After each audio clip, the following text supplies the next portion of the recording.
বড় বোন হিসেবে বরযাত্রীদের আমি নিজের হাতে আপ্যায়ন করলাম। সো হ্যালো এভরিওয়ান, আসসালামু আলাইকুম। এত কষ্ট করে যত রকমের শরবত বানাইছি, হ্যাঁ কত রকমের শরবত। এই শরবত গুলো যদি কেউ খায় একবার, তাহলে তো আমার কথা সারা জীবন তারা মনে রাখবে। আর মনে রাখবেই বা কেন, সেটাও আমি আজকে বলবো।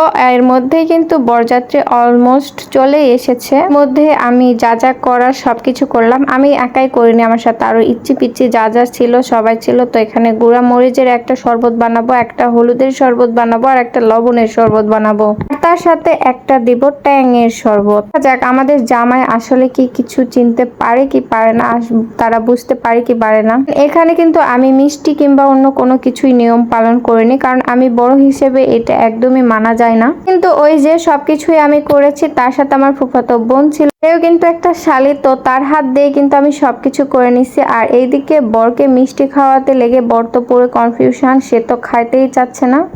বরকে দেখে বোঝাই যাচ্ছে সে কিন্তু প্রচুর চালাক। আর এইদিকে আমি বরের সাথে যে কোলদার আসছিল তাকে না মিষ্টি খাওয়ায় আমার ফুফাতো বোনকে মিষ্টি খাওয়াইলাম। আর এটা দেখে সবাই তো প্রচন্ড হাসি পাচ্ছিল, আর এইদিকে সবাই কিন্তু প্রচন্ড শরম করছিল। এখন আমি নতুন বরের জন্য এখানে প্লেট সাজাবো, সো চেনামাটির প্লেট কিনতে গেছিলাম। বাট গাইস, পুরা শান্তার ঘুরে পাইনি। এখানে কিন্তু সবকিছু একটু একটু করে সাজিয়ে গুছিয়ে নিয়ে এখন বরকে দিতে যাব।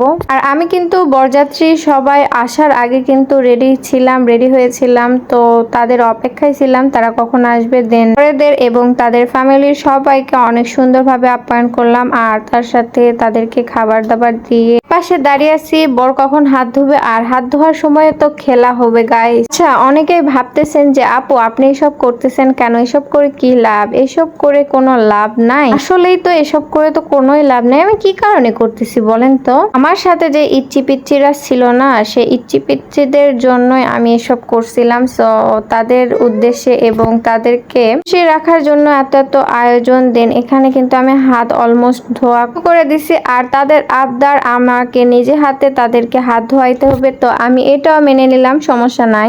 আমি যেহেতু বড়, সো সবাই আমাকে বিয়ান বিয়ান করে ডাকতেছিল।